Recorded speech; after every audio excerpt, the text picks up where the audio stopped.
Okay, now we're gonna talk about sighting in your red dot pistol, all right? Here's the good news.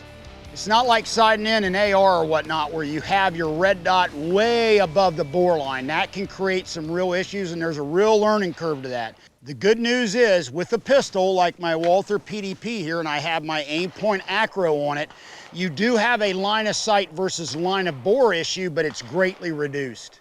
All right, it's about double what you're gonna see with the iron sights. All right, so how do we zero this? Well, I tell you what I do. Put up a dot like this, it's about an inch or so dot. Back off to 5 yards, all right? You wanna shoot a group. Ideally a group the size of the dot, aiming dead center. And then you wanna zero and adjust your red dot so your group is right below the aiming point. That compensates for the line of sight versus line of bore. Then double the distance, go back to 10 yards. All right, same thing. I want to aim here and shoot a group. Now your group's going to be bigger than it is at 5 yards, but that's okay. What we're wanting to see is you're still maintaining a group in this area right at the bottom of the dot. That's what we're hoping to see. What we don't want is your group to start doing this now. All right, we want to still see a group down in this area, which is good to go. Now we go back to my maximum legally justified distance. Now what does that mean? Well, for most people, if you're gonna use it as a self-defense handgun, it's probably 15 yards max.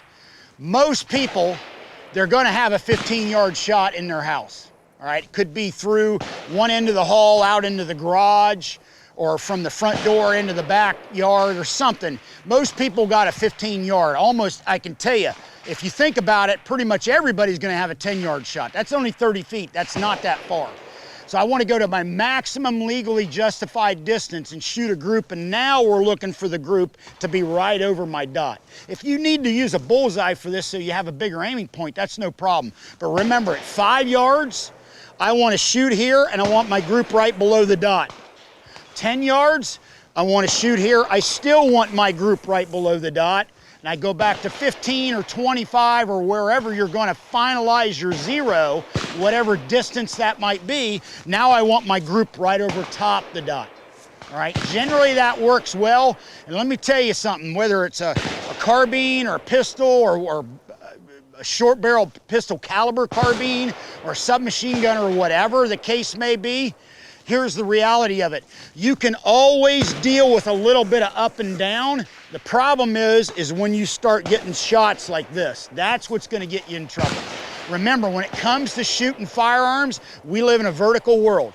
That's because when you launch the round down range, it falls straight down. Gravity pulls it straight down. When you start getting shots off to the side or your zero is off at an angle, that's where you're gonna have trouble. Hopefully you got something out of this. Feel free to rewind it, go through it again. It's gonna take a little learning curve to sort this out on the range, but it's well worth the time and effort. Have a good one.